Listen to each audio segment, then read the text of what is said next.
It has been thought right, before we turn away from this place, where we have laid the mortal remains of O'Donovan Rossa, that one among us should, in the name of all, speak the praises of that valiant man, and endeavour to formulate the thoughts and the hopes that are in us as we stand around his grave. If there is anything that makes it fitting that I, rather than some other, I, rather than one of the grey-haired men who were young with him and shared in his labours and in his sufferings, should speak, it is perhaps that I may be taken as speaking on behalf of a new generation who have been rebaptised in the Fenian faith and who have accepted the responsibility of carrying out the Fenian programme. I propose to you, then, that here by the grave of this unrepentant Fenian, we renew our baptismal vows. Here by the grave of this unconquered and unconquerable man, we ask God, each one for himself, such unshakable purpose, such high and gallant courage, such unbreakable strength of spirit as belonged to O'Donovan Rossa. Deliberately here we avow ourselves as he avowed himself in the dock, Irish men of one allegiance only. We of the Irish Volunteers and you others who are associated with us in today's task and duty are bound together and must henceforth stand together in brotherly union for the achievement of the freedom of Ireland. And we know only one definition of that freedom. It is Tone's definition. It is Mitchell's definition. It is Rossa's definition. Let no man blaspheme the cause served by the dead generations of Ireland by giving it any other name and definition than their name and their definition. We stand at Rossa's grave today not in sadness, but rather in exaltation of spirit that it has been given to us. And we come thus into so close a communion with that brave and splendid Gael. Splendid and holy causes are served by men who are themselves splendid and holy.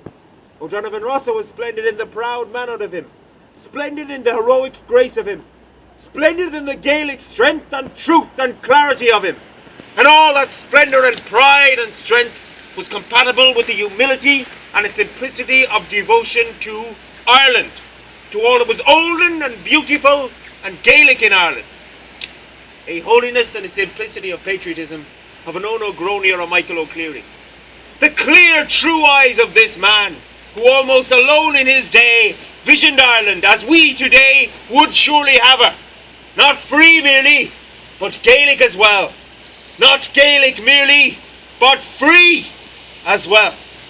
So in closer spiritual communion with him today than ever before, or perhaps ever again, and in close spiritual communion with those of his day, living and dead, who suffered with him in English prisons, and in a spirit of communion with our own dear comrades who suffer in English prisons today, and speaking on their behalf as well as our own, we dedicate to Ireland our love, and to English rule in Ireland our hate. This is a place of peace, a place sacred to the dead, where men should speak with all charity and all restraint. But I hold it to be a Christian thing, as O'Donovan Rossa held it, to hate evil, to hate untruth, and to hate oppression, and by hating them to strive to overcome them. Our foes are wise and wary and strong, but wise and wary and strong as they are, they cannot undo the miracles of God, who ripens in the hearts of young men the seed sown by the young men of former generations, just as the seed sown by the men of 65 and 67 are coming to their miraculous ripenings today. Rulers and defenders of realms must needs be wary if they guard against these processes, for from death springs life, and from the graves of patriot men and women spring living nations. The defenders of this realm have worked well, in secret and in the open. They think that they have pacified Ireland. They think that they have intimidated half of us and purchased the other half. They think that they have foreseen everything. They think that they have provided against everything. But the fools, the fools, the fools, they have left us our Fenian dead.